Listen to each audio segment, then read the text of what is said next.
Jakarta has led the initiative of public transport integration and cycling infrastructure in recent years, including integrated ticketing to bring existing paratransit operators under a pilot integration scheme called Jak Lingko.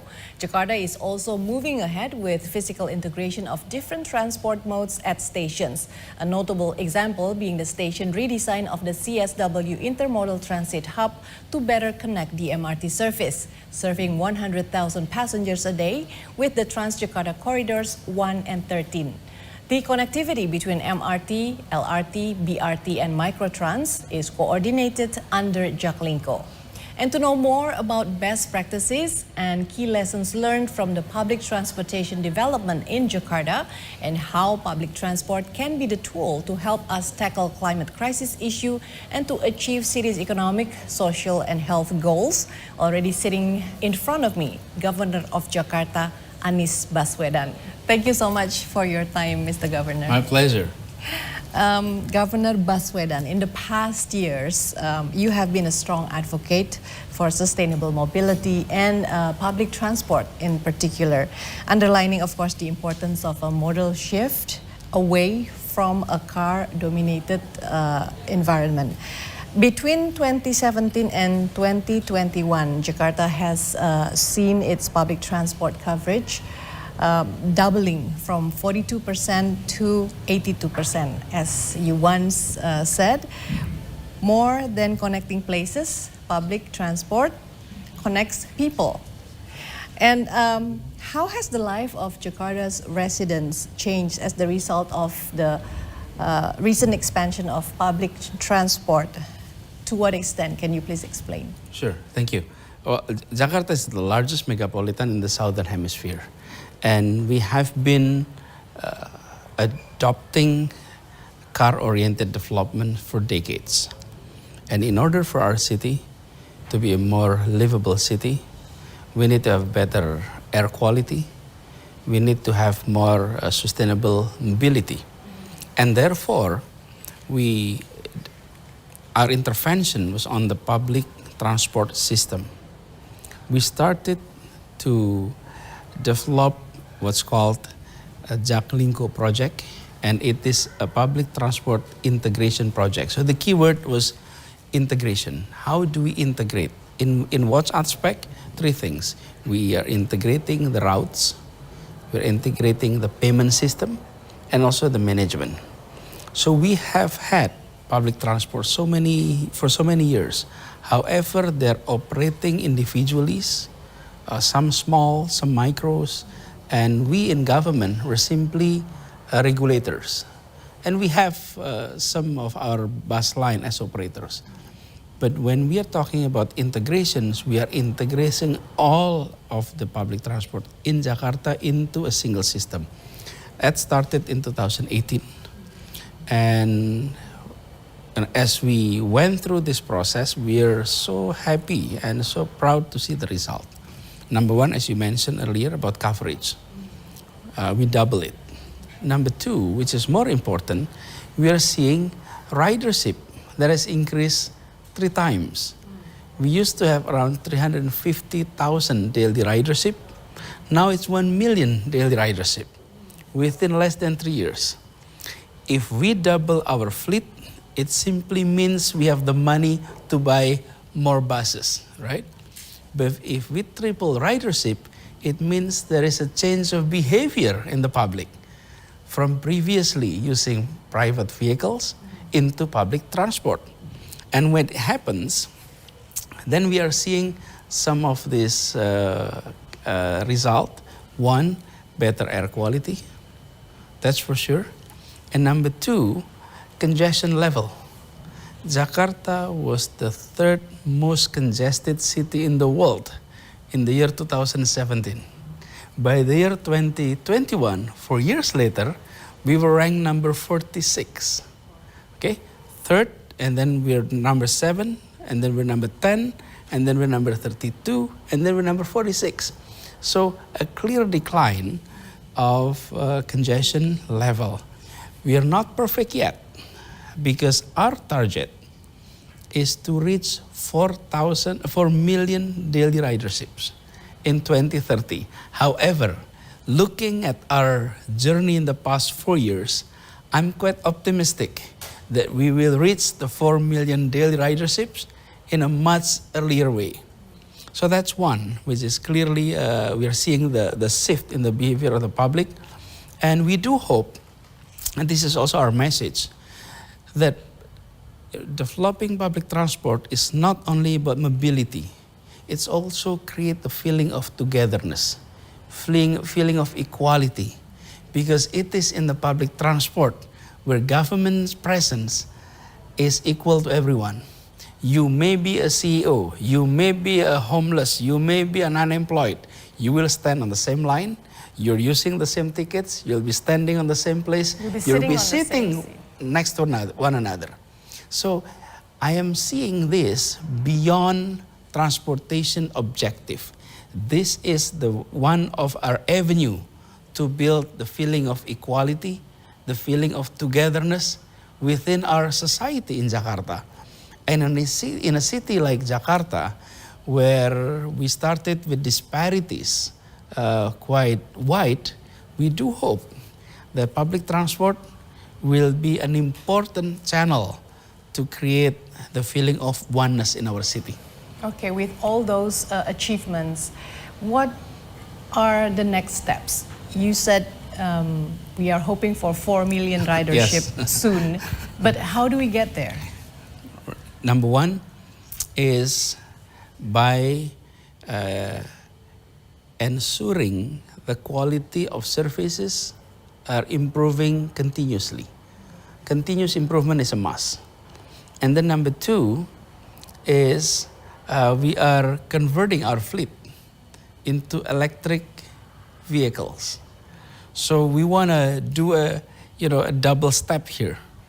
When we are addressing climate change, greenhouse gas emission reduction, one is by trying to migrate our population from private vehicle to public vehicles, but the public vehicles needs to be electrified. So we'll be seeing electric buses. We are already having electric buses. We have around 40 now. By the end of the year, we'll have about 100. And the next step is by 2030, all our buses, all our fleets will be electric. So new procurement of buses will be electric buses. So with that, we can send a message to everyone that, if you take public transport, you are truly part of responsible citizen to the world. And then the third is about reductions of family spending. In Jakarta, some families could have spent up to 30% of their monthly spending for mobility. By using public transport, they'll be spending about 8%. So a serious reduction from 30% of spending for mobility to 8%. So our journey on this issue is truly beneficial for the environment, for the economy, and also for the sociology of our society. And that's why the next step that we try to do on the quality of services, on the electrification of the buses, we do hope with that we will see more and more people in our city taking public transport. I'm interested in the second point that you mentioned, electrifying the buses. Are the Jakarta infrastructure ready? Like, for example, a lot of Jakarta people now are buying electric cars, but they're still not sure how to recharge their car because the stations are not enough eventually. Yeah, this is like a chicken and egg problems. Which should come first? At the end of the day, government will have to keep continuing providing charging station. It's a must. But if I may offer some perspective on this, I would rather promote and push public transport based on electric rather than private. Private is good enough. It's fine. There's nothing wrong with that. But government effort should be on the public transport. Why that is the case? Here is the reason. When families purchasing electric vehicle, it is likely to be an additional vehicle to their garage instead of a substitute. So if you have 2 cars in your family, The first one would be with gasoline. yeah, well, you already have 2 cars, for example. The third cars that you bought will create another car in your garage instead of, selling another one. And then you keep 2 cars, one electric, one combustion base. I think that has not been the trend yet. So if we are continuing on that journey, that means we'll have more cars in our street. But if we promote electric public transport, then we are converting from private vehicles into public transport, and the public transport is electrified. So we'll have a double win on this. These numbers were there. So it is very important for us here in Jakarta to realize that the achievement that we are seeing is not the achievement of the governor, it's not the achievement of the government, it is the achievement of collective work of everyone.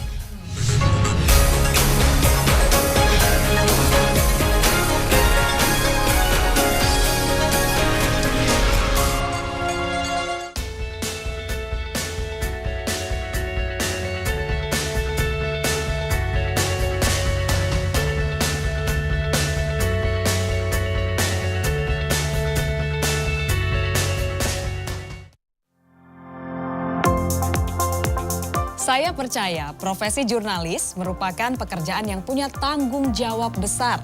Pewarta harus punya rasa ingin tahu yang tinggi, kepedulian, empati, dan kemampuan untuk beradaptasi dengan segala perubahan zaman yang ada. Pewarta harus sadar kekuatan yang dimiliki, kemampuan untuk bisa mengubah perspektif dan pola pikir seseorang. Karenanya, pewarta harus cerdas menjadi jurnalis yang objektif, independen, dan menunjukkan keberpihakan pada kepentingan publik. Saya percaya nyawa dari seorang pewarta adalah akurasi, keberimbangan, dan kredibilitas. Oleh karena itu, bersetialah pada rasa ingin tahu yang tinggi, objektivitas agar senantiasa bernas. Saya Farhanisa Nasution untuk CNN Indonesia.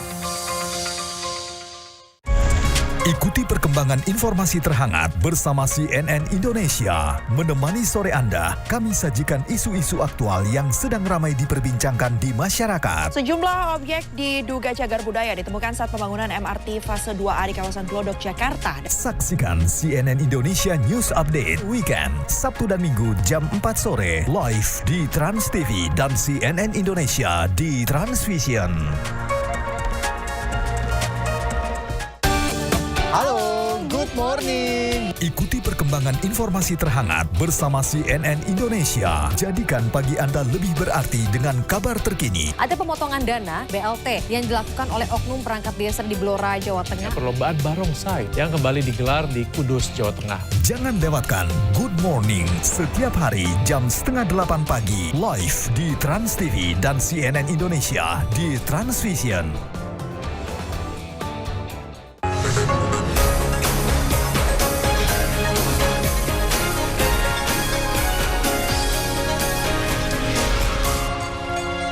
Mr. Governor, the success stories from Jakarta, they have ensured that public transport can deliver equal benefits and also access for economic growth to all communities. For example, let me give you one illustration that when Jakartans lives anywhere in the city, they can work anywhere and their transportation costs will be much lower than if they are using private vehicles.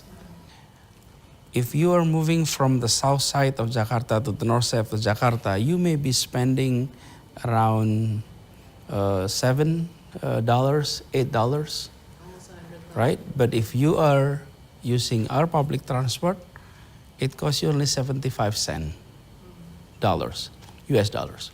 So it shows that it is much more efficient for everyone to actually use public transport. And our effort here, we would like to see household production, small and micro businesses able to distribute their product anywhere in the city in an efficient way. So the investment in public transportation, has it been used to tackle the climate crisis so far? Oh, it is contributing significantly. So greenhouse gas emission is an issue that we would like to seriously tackle. So here are our efforts. One is building the public transport. Number two is emission control to all vehicles that we have been doing. And number three, building more parks in the city. So we have built around 440 parks, renovated and built 440 parks in the past 4 years. That's on the park. And on the emission control, starting in 2020, it is mandatory. 2021, it was mandatory to have your vehicles checked. And then on the public transport, as I explained earlier, what are the results? We targeted to have 30% greenhouse gas emission reduction, 30% reduction by 2030. Now it's 2022, and we have reached 26%. So we are ahead of the target. And we have 4% to go, and we have 8 more years to go. Okay. So I'm quite optimistic that perhaps around 2025 or 2026 at the latest, we will reach the target of 30% greenhouse gas emission. These numbers were there. So it is very important for us here in Jakarta to realize that the achievement that we are seeing is not the achievement of the governor, it's not the achievement of the government, it is the achievement of collective work of everyone. Because when so many people were switching from private vehicle to public vehicles, they contributed to this effort. When parks were built, when trees were grown, that contributed to that. When you go to a service station and check your emission standards, then you're part of that. So we are seeing participants all over our city, and that contributed to our achievement. And can you share with us the progress of the electrification goals of BRT towards achieving the net zero emission target in Jakarta? So as I mentioned earlier, we would like to have all our public transport fleet electrified by 2030. And our approach is whenever new procurement is taking place, then the new procurement will be electric. So the process is gradual. It is a gradual process, and then at the end, by 2030, all the fleets will be electrified. We have started with 40 now, and we are seeing very interesting results. Do you foresee any upcoming challenge that will make the progress somewhat, more complicated? I think we may be even seeing much faster progress. Why? Because of scale. When demand growing, then production scale will go up too, and costs will be reduced, because it's about scale. If the demand is small, then production is also small, and therefore unit cost is high. But when government increase the demand for electric vehicles, then the production cost will be reduced, the economic scale will be increased, and at the end, the price will go down. And it's important that the number of the riders keep on increasing as the result. We will be able to maintain the temperature increase below 1.5. When it comes to commitments and delivery, if we allocate enough resources, we will be able to achieve that.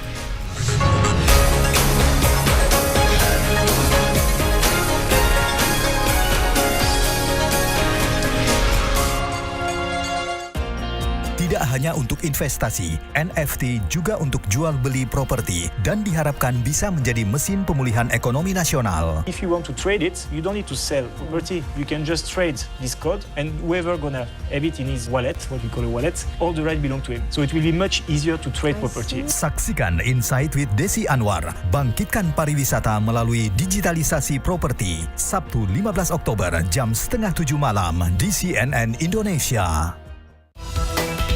Dapatkan rangkaian fakta terkini hanya di CNN Indonesia. Isu-isu terkini hadir dalam ruang informasi. Kementerian Pemberdayaan Perempuan dan Perlindungan Anak mengajak seluruh masyarakat untuk bekerja sama dan berkolaborasi melawan tindak kekerasan seksual. Ikuti ragam berita berkualitas dan terpercaya di CNN Indonesia Newsroom setiap hari jam 4:30 sore live di CNN Indonesia.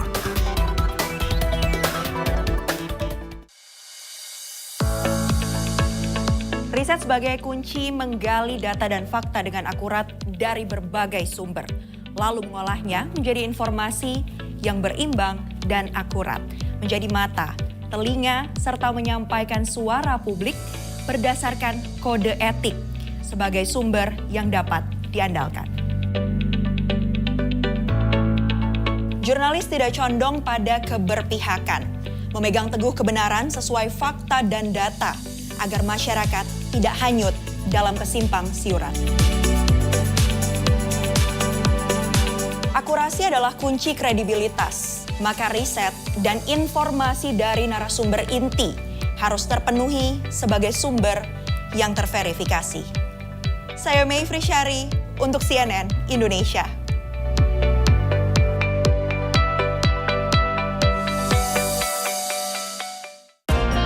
Tidak hanya untuk investasi, NFT juga untuk jual beli properti dan diharapkan bisa menjadi mesin pemulihan ekonomi nasional. If you want to trade it, you don't need to sell property. You can just trade this code, and whoever gonna have it in his wallet, what we call a wallet, all the right belong to him. So it will be much easier to trade property. Saksikan Insight with Desi Anwar, bangkitkan pariwisata melalui digitalisasi properti, Sabtu 15 Oktober jam 6:30 malam di CNN Indonesia. Dapatkan rangkaian fakta terkini hanya di CNN Indonesia. Menemani pagi Anda, dapatkan informasi berkualitas untuk memulai aktivitas. Pemerintah membagikan bantuan langsung tunai kepada kelompok penerima manfaat dalam upaya membantu menghadapi kondisi kenaikan harga bahan bakar minyak. Jangan lewatkan CNN Indonesia Today, Senin sampai Jumat jam 9 pagi, live di CNN Indonesia.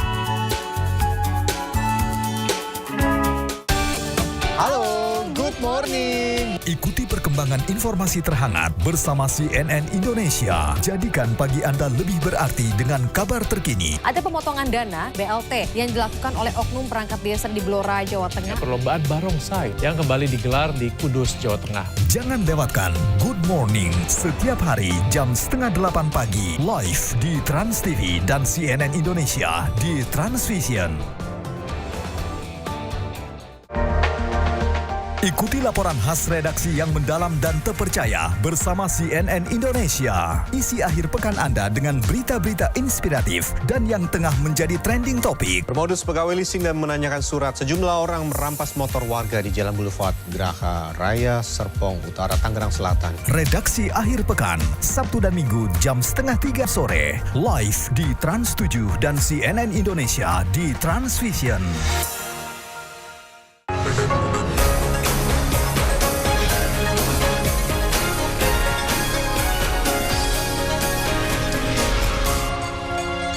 As co-chair of the Urban 20 or U20 this year, you have led a group of global cities to call on G20 governments to prioritize the renewable energy transition and also increase investment in sustainable public transport as a key part of that strategy.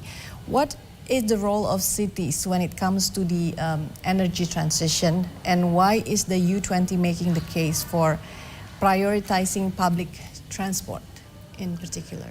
When it comes to environmental issues, cities are often being looked at as source of problems because that's where pollutions were produced. Air pollution, water, and all of that. It's in the cities. But let's not forget, it is also in the cities where breakthroughs were created. It is in the cities too where innovations, creativity of new solutions were created. So city is the home of solutions for this. And when it comes to mobility, it is in the city that we are showing to the entire populations breakthrough on tackling climate change problem. Now, financing is one aspect. So when it comes to the call from U20 to the G20 to support sustainable mobility in the city, because it requires large investment to convert our fleet from combustion base into electric base. It is expensive. And the benefit of that is being felt at the national level. Let's say Jakarta. When Jakarta public transport is green, when air quality in Jakarta is improved, the benefit is not only for the people of Jakarta, but the benefit is for Indonesia. Same thing as any other cities and other countries. If the urban areas is able to tackle its air pollution problem, the overall number in that country will look much better. Yes. And therefore, we would like national government all over the world, through the G20 leadership, to help city government on this transition. Many city government may not have enough access to financing. They may not have enough resources to actually execute the plan. But with the backup of national government, they will be able to do that. And therefore, the calling is for national government to support urban leadership in the transformation into sustainable mobility, so that all cities able to do what Jakarta has been trying to do in a faster way, in the larger scale. And can we all limit the global temperature rise to 1.5 degrees Celsius? I do hope so. I mean, if we are serious on this, we will be able to maintain the temperature increase below 1.5. That's the commitment. That's a world commitment, and I think all of us need to be part of that. And when it comes to commitments and delivery, it means fiscal allocations. If we allocate enough resources, we will be able to achieve that. Yeah, and limit the global temperature rise to 1.5 degrees Celsius. What are the key lessons, particularly in public transport development in Jakarta, that can be sort of like a model to answer the challenge of climate crisis? From my experience, it is important to utilize existing ecosystem and improve it instead of creating a new one. That's also our experience in Jakarta. We have various different operators of public transport, and we do not eliminate them. Instead, we invite them to be part of our system. If I may name a few, there is a Microtrans, and then you have a medium size like Kopaja, like Metro Mini, and then you have a bigger size of bus. Those have been in operations for decades. We invited them to be part of our transportation system, and we are paying their services. So we pay them based on kilometers. They have to go around a certain route for 100 kilometers per day, plus minus 10 kilometers. And then the general public that used to be paying directly to them, this time they pay to us. And the payment is around 75 cents per 3 hours. Okay? So we pay the operators by kilometers. The public is paying to government per 3 hours, and it is using account-based ticketing. So everyone have their own account. From our experience with that approach, we are able to create a healthy public transport ecosystem. The businesses are growing. We're not eliminating them. And on the other hand, their experience in providing public transport will continue, and the general public are benefiting. And on the other hand, we are seeing more and more people willing to use public transport because they're familiar with that. Yes. Instead of creating a new one. Yes, and it's more, there's a sense of continuity as well Of course, in using the public transports nowadays.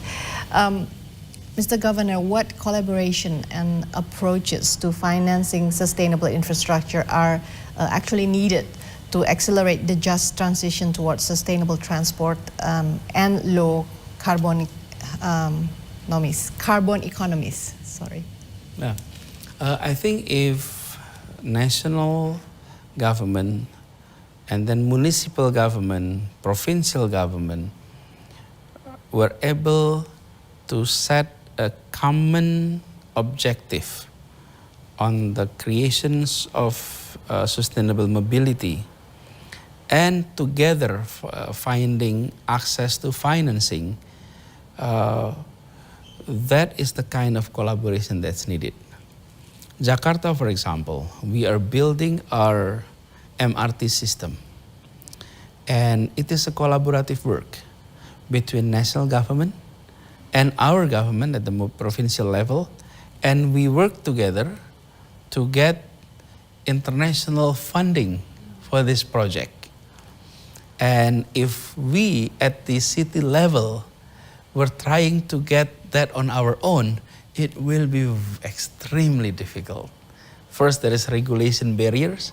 Number two, is the scale is such a large scale that it requires national support. So the collaboration that is needed is collaboration within the border of our city. I mean, our government, central, local, and then partnering with the available funding for green project. That's the kind of collaboration that's needed. Thank you so much, Mr. Governor, for your time. We all hope that Jakarta will be greener with better and improved transportation system for years to come. I'm Frida Litwina. Thank you for watching. See you next time.